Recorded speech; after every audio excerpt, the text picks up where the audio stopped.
Halo semua, nama saya Diantana Saleh. Saya dari Universitas Cendrawasih, Fakultas Ekonomi dan Bisnis, jurusan Manajemen.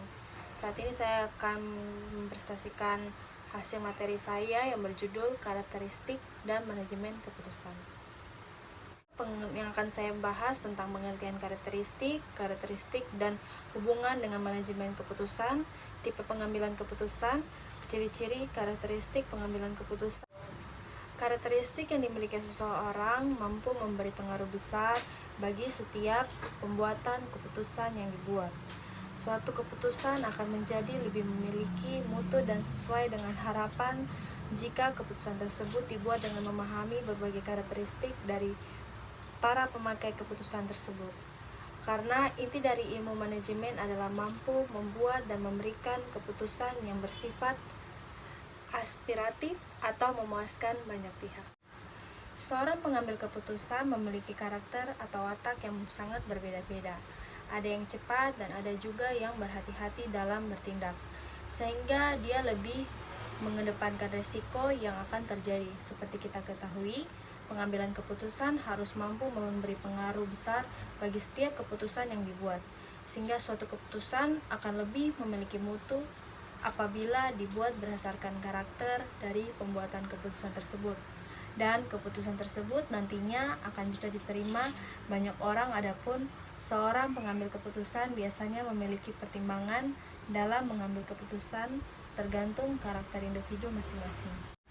Maka karakteristik merupakan pembedaan dari seseorang atau suatu yang mendasari watak atau sifat manusia.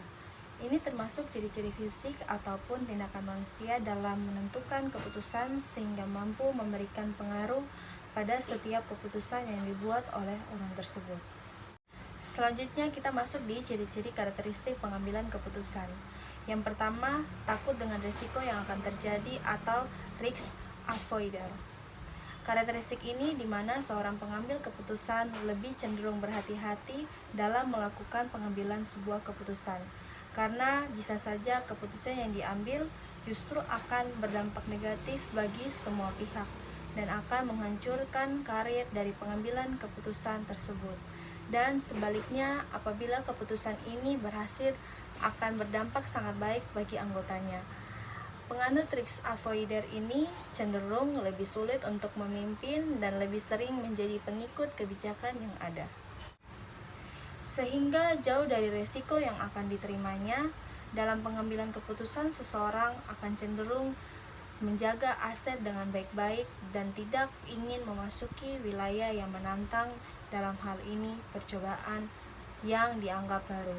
Secara umum, pebisnis yang berkarakter seperti ini cenderung memerlukan tindakan yang biasanya disebut dengan safety player.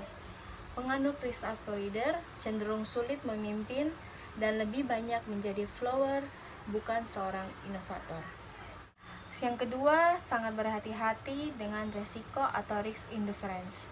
Karakteristik seperti ini adalah di mana sang decision maker sangat berhati-hati atau begitu menghitung terhadap segala dampak yang akan terjadi jika keputusan tersebut dilakukan. Bagi mereka yang menganut karakter seperti ini dengan kecenderungan kehati-hatian yang begitu tinggi, maka biasanya setelah keputusan tersebut diambil, ia tidak akan mengubahnya begitu saja. Bagi kalangan bisnis, mereka menyebut orang dengan karakter seperti ini secara ekstrim sebagai tipe peragu. Yang ketiga, suka pada risiko atau risk taker. Karakteristik seperti ini adalah tipe yang begitu suka pada risiko, karena bagi dia semakin tinggi risiko maka semakin tinggi pula tingkat keuntungan yang akan diperolehnya. Prinsip seperti ini cenderung begitu menonjol dan besar pengaruhnya terhadap setiap keputusan yang diambil. Mereka terbiasa dengan spekulasi, dan itu pula yang membuat mereka selalu ingin menjadi pemimpin dan cenderung tidak ingin menjadi pekerja. Kalaupun menjadi pekerja, itu pun tidak bertahan lama. Mental risk taker atau risk lover adalah mental yang dimiliki oleh pembisnis besar dan juga pemimpin besar. Karakter ini umumnya dimiliki oleh pemberontak di mana mereka mau berusaha payah dan keyakinan akan memperoleh kenikmatan setelah itu berupa kemenangan. Dari ketiga karakteristik ini, karakter seeker yang paling begitu mendominasi jika dilihat dari segi kedekatannya dengan risiko. Namun, bukan berarti mereka yang lain tidak memiliki kelebihan. Tapi, jika dikaitkan dengan ruang lingkup aktivitas bisnis, maka mereka dengan latar belakang mental risk taker cenderung lebih berani dan tegas daripada yang lain. Saya akan masuk di tipe pengambilan keputusan. Tipe adalah bagian dari diri seorang yang terbentuk oleh berbagai latar belakang seperti kepribadian, intuitif, inteligensi, konsistensi, kompetensi, skill, dan lain sebagainya. Kemudian ada tipe pemasaran. Pengambilan keputusan cenderung menjual atau membagi idenya pada orang lain.